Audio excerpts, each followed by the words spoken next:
Friends, this is for the participants in the Art of Investing course. One important thing which I would like to discuss today is diversification of your portfolio. Now, there are two types of diversifications that one should ideally be doing when one tries to make one's portfolio. One is you try to move your money between different sectors. Another is within the sector itself, you try to move money between different companies. So for example, you would have that you could put X amount of money in banking sector, put X in the tourism sector, in the steel, in the cement, in the IT, in the cement, and so on and so forth. You keep moving between different sectors as a certain percentage based on how you believe that the various attributes of that sector will stand out. And then the second diversification is that within the sector itself, you try to move the money between different companies. So for example, you have banking sector, you put some money in the public sector banks, put some money in the private sector banks. Whichever has got more value, a greater percentage of recovery of NPAs which have already tried to put in their balance sheet lot of the NPAs and which have less stressed loans on its balance sheet. You try to put more money in that type of a bank. One of the best examples of what I'm trying to tell you is Yes Bank. There's a participant who had come a few months back and he has completed the course, and in fact he has extended his intensive course. So he has completed intensive course and now he is continuing the same intensive course once again, because as you know, our courses are not the same.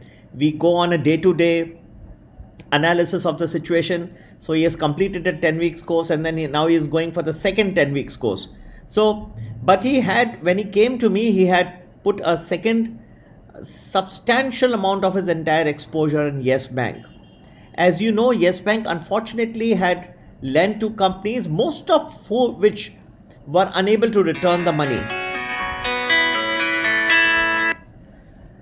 They were unable to return the money and they were under a lot of stress. So if you put so much of money in one company, there is always a certain chance that that company may go sour at certain point of time. Secondly, there could be a lot of managerial changes which can take place in that company, as happened in the case of Yes Bank. So you may be relying on a certain set of people to be at the helm of affairs, which may change. And this may cause that lot of stress to come to that company, and you'll be stuck because your entire exposure and portfolio is that company itself. So this person's made two mistakes. One is he did not diversify across sectors. He should have put money in some in IT, some in banks, some in cement, some in entertainment and media. He should have built it differently. And secondly, what he should have done is he should have, within this banking space, he should have selected a series of banks, some of which could be takeover candidates. So then the value could be enhanced.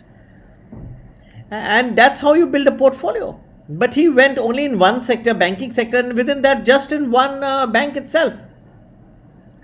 That's not the right way to invest, friends. Okay.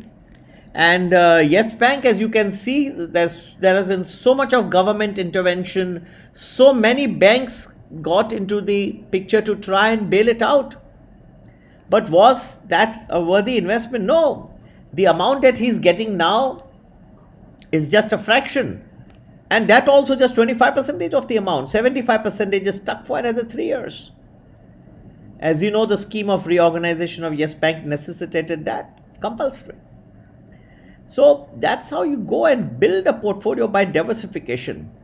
Now, a question that I've been asked by a participant is that if you have to diversify in this manner, then there are many ways of doing it across sectors. How do you select which sectors will do the best at any particular point of time?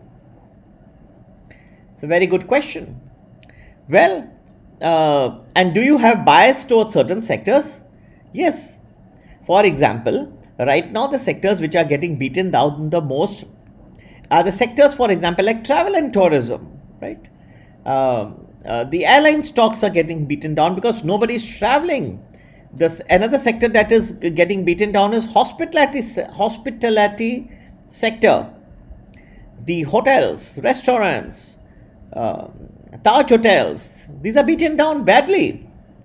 So as and when the lockdown gets removed, these types of companies will start coming into the picture who are not earning even a single rupee or dollar. These people will start earning good amount of money once again. So they would be the prime beneficiaries. So I would say the best example I can give you is that pre-lockdown, which sectors were doing very well. Then during the lockdown, who lost their glory?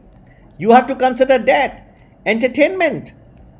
People like PVR. I mean, these are the theaters were shut completely. Look at the fall that has taken place in their stock prices. So when the lockdown gets lifted and these the malls, the theaters start coming back to capacity, slowly you'll find that these are going to be the prime beneficiaries: the airlines, the travel, the entertainment.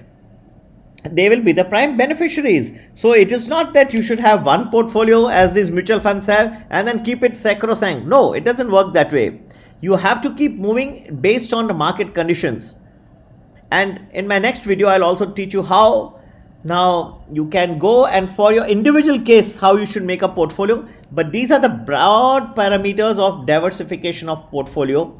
Why you should diversify your portfolio, I'm trying to explain to you today. Broad principles. Okay. So now you understand that when the lockdown is lifted, what sort of companies will benefit, right? So then the question is, when will the lockdown be lifted? When will the economy start coming back into normal? Stay tuned, that I will discuss in the future videos. But wanted you to digest this first. What are the benefits of diversification, friends? And how you do the diversification. So it is across sectors and within a sector also across many companies in that sector. So if you have banking is only one of the sectors, and within banking you have a series of good companies which have low NPAs, which have less stressed assets, which have a good capital adequacy ratio, okay, CAR as they call it. These are the companies which will do well, which will have the wherewithal, and they will have less stress on their balance sheet. They will be having the best amount of margins in their business. Okay, these would have lent money to good customers, to good clients, where the recovery is not going to be a problem. They will earn the most also. The solvency of these companies will never be under question. Okay, this is how you go about building a good diversified portfolio, friends. Okay, so we'll be back again with another analysis of another good topic. Happy investing. Take care. Bye-bye.